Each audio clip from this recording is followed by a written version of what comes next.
বিসমিল্লাহির রহমানির রহিম।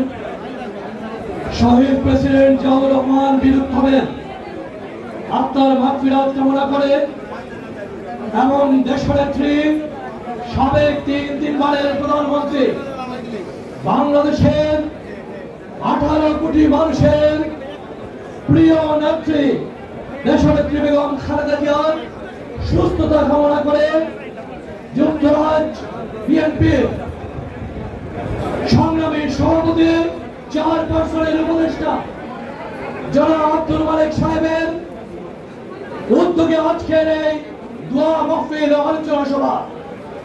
এই আলোচনা সভায় প্রধান অতিথি হিসেবে উপস্থিত রয়েছে বাংলাদেশ জাতীয়তাবাদী দলের, যার নেতৃত্বে বিগত একটা ফ্যাসিস্ট রেজিমকে আমরা বিতাড়িত করতে পেরেছি, বাংলাদেশ জাতীয়তাবাদী দলের সংগ্রামী মহাসচিব জননেতা জনাব মির্জা ফখরুল ইসলাম আলমগীর।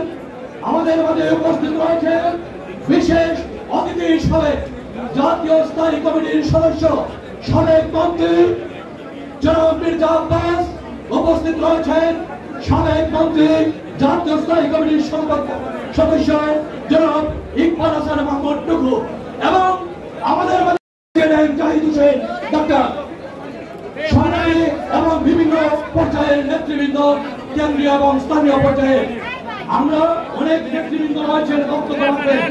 আমি শুধু এটুকু বলবো, মাননীয় মহাসচিব সহ কেন্দ্রীয় নেতৃবৃন্দ, আমরা এই সিলেটে বিগত বিভিন্ন সময়ে আন্দোলনের একটা পর্যায়ে জুলাই আগস্টে তুরাব এবং রৌদ্র সেন এবং পঞ্চগড়ের মতো শহীদদের আত্মত্যাগের মাধ্যমে আমরা বাংলাদেশে ফ্যাসিস্ট রেজিমকে বিতাড়িত করেছি।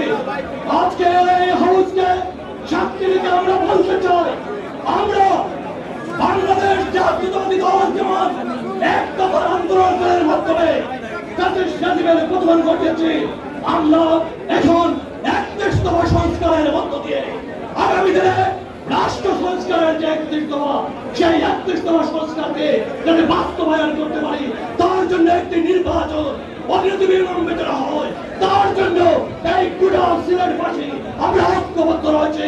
আজকের এই মিটিং থেকে সাক্ষী রেখে যে কোনো পর্যায়ে যে কোনো ধরনের আন্দোলন পরে, সংগ্রাম পরে আর রাজপথ পরে সিলেটবাসী কখনো পিছু হবে না।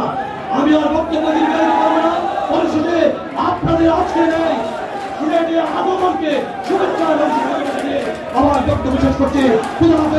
বাংলাদেশ জিন্দাবাদ, বাংলাদেশ জাতীয়তাবাদী দল জিন্দাবাদ, শহীদ জিয়া অমর হোক, দেশনেত্রী বেগম খালেদা জিয়া জিন্দাবাদ, বাংলাদেশের প্রাণ তারেক রহমান জিন্দাবাদ।